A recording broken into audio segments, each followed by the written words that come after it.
Kamu pernah nggak merasa bahwa hidupmu itu bingung mau dibawa kemana? Merasa tidak ada pandangan masa depan dan takut apa yang kamu hadapi besok hari. Banyak sih yang merasakan seperti ini. Namun ketika ditanya perihal rencana, bingung mau menjawabnya apa. Kalau dulu waktu masih kecil, saya sih gampang banget ketika ditanya mau jadi apa. Biasanya ketika kita ditanya, kita menjawab, mau jadi dokter, jadi guru, jadi polisi, atau profesi yang lainnya. Sampai-sampai kita merasa bangga kalau waktu itu, waktu masih TK, ikut karnaval dan memakai kostum profesi. Tapi saat ini di usiamu yang sekarang, pastinya kamu sulit menjawab akan hal itu. Ketika kamu merasakan hal itu semua, kamu berada di video yang sangat tepat. Memang sih, ketika kita terus bertumbuh dan umur kita semakin bertambah, apalagi di fase umur 20-30-an, kamu akan menemukan sebuah momen yang namanya quarter life crisis. Fase tersebut memang rawan membuat kita cemas. Karena ketika kita melihat keluar banyak teman kita yang sudah berada di tingkat yang lain.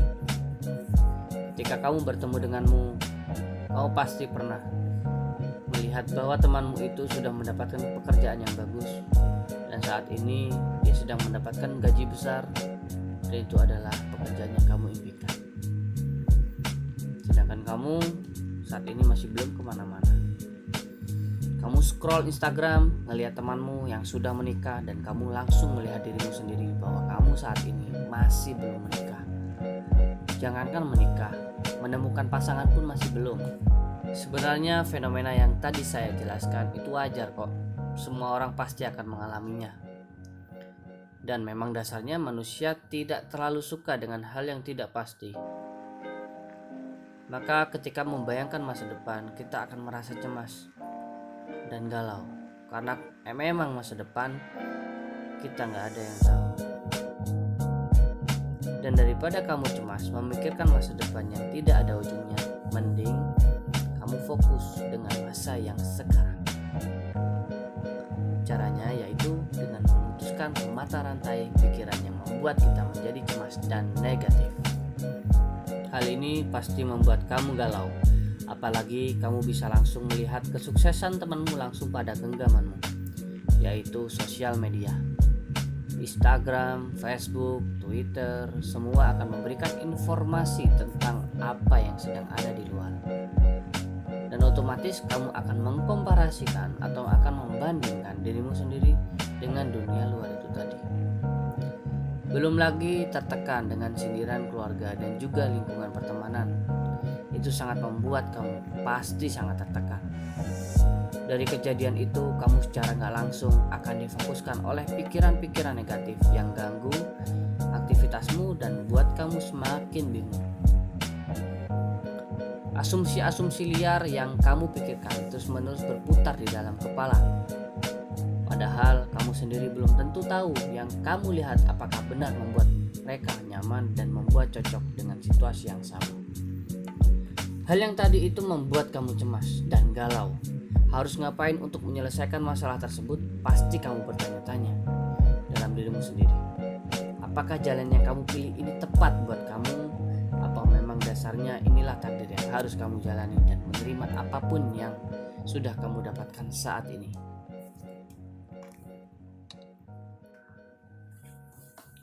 Di sini saya akan ngasih kamu tips bagaimana caranya memutuskan mata rantai kecemasan yang sangat mengganggu kamu ini.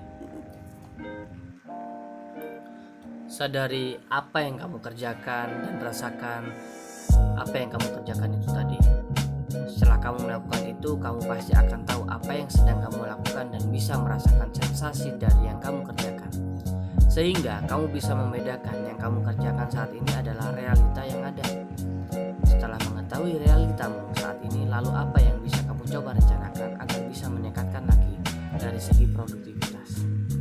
Jadi kamu tuh merencanakan apa yang kamu rasakan pada saat itu, sehingga kamu itu memiliki referensi bahwa kamu itu adalah orang yang spesial dan orang yang bisa. Jadi kamu tidak hanya asal beraktivitas, tapi kamu tidak tahu apa-apa yang kamu kerjakan. Memang tidak mudah sebenarnya belajar seperti ini. Namun ketika kita mulai dan kita coba berulang kali, hal ini pasti akan mudah. karena otakmu nanti akan semakin peka dan dapat untuk membedakan bagaimana kamu harus mindful pada saat itu. Yang kedua, belajarlah mengatur prioritas apa yang bisa kamu kontrol dan apa yang gak bisa kamu kontrol. Di dunia ini gak semua bisa kamu kontrol. Misalnya, kamu tahu masa depan akan datang kepada kamu dan itu sangat pasti. Namun sayangnya, kamu gak bisa kontrol bagaimana kamu bisa tahu kamu mau jadi apa nantinya. Jadi solusinya yang bisa kamu lakukan adalah kamu bisa dengan cara mempetakan hidupmu dan diisi dengan rencana masa depan. Contoh, kalau memang kamu dari dulu ingin jadi tenaga kesehatan dan kebetulan kamu saat ini sedang kuliah di keperawatan, kamu bisa merencanakan dengan mengasah skill-skill apa saja yang mendukung menjadi seorang perawat profesional. Pelatihan-pelatihan apa yang dibutuhkan dan akhirnya kamu bisa merasa tenang bahwa masa depanmu sudah pada jalurnya dan kamu sedang memperjuangkannya. Yang ketiga, jangan lupa kamu tidak bisa menghadapi dunia ini hanya dengan sendiri. Pasti di balik kesuksesan, seseorang ada sosok yang selalu bisa mendukung, mendorong, memberi ilmu, serta memberikan solusi dan saran. Perbaikilah hubungan pertemanan, keluarga, kerabat, dan sahabat. Minta bantulah kepada mereka dan berbuatlah baik kepada mereka, sehingga kamu bisa mendapatkan tips dan petunjuk dari sosok mereka, yang dimana mereka sudah bisa menyelesaikan dan sudah menyelesaikan hal tersebut. Dan kalau bisa meminta saran pada orang yang sudah selesai mengalami, biasanya kita bisa sebut mentor.